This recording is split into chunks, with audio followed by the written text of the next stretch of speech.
The U.S. has deployed 50 troops to an air base in Iraq's troubled Anbar province to help in the fight against Islamic State, IS.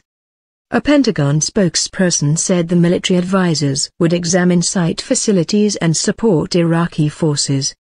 The deployment is the first time U.S. troops have been sent to Anbar since U.S. airstrikes against IS began in August. U.S. forces left Iraq in 2011. But President Barack Obama last week he was sending 1,500 as advisors. Anbar, now largely under the control of Islamic State jihadists, was previously a base for al-Qaeda in Iraq and a hotbed of resistance to U.S. forces during the years after 2003. A spokesperson for the U.S. military's Central Command told Reuters news agency the 50 troops would be stationed at the Ain al-Assad Air Base, the largest in Anbar. Colonel Patrick Ryder added that though the troops were operating in an advisory capacity, they would defend themselves if attacked. A portion of the group consists of force protection personnel and any weapons U.S. forces possess are for force protection requirements, he said. On some offense.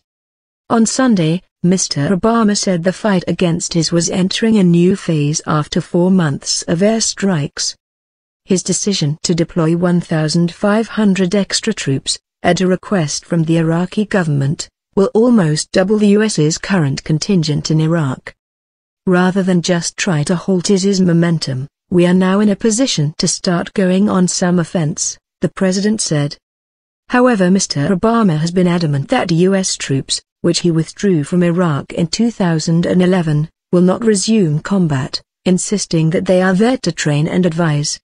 IS has taken over large parts of Anbar province as it expands its territory, currently about 1/3 of both Iraq and Syria.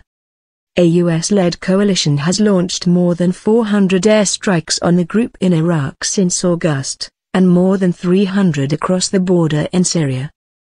The strikes have destroyed hundreds of the group's armed vehicles and several of its bases, but Islamic State has continued its campaign to establish a caliphate.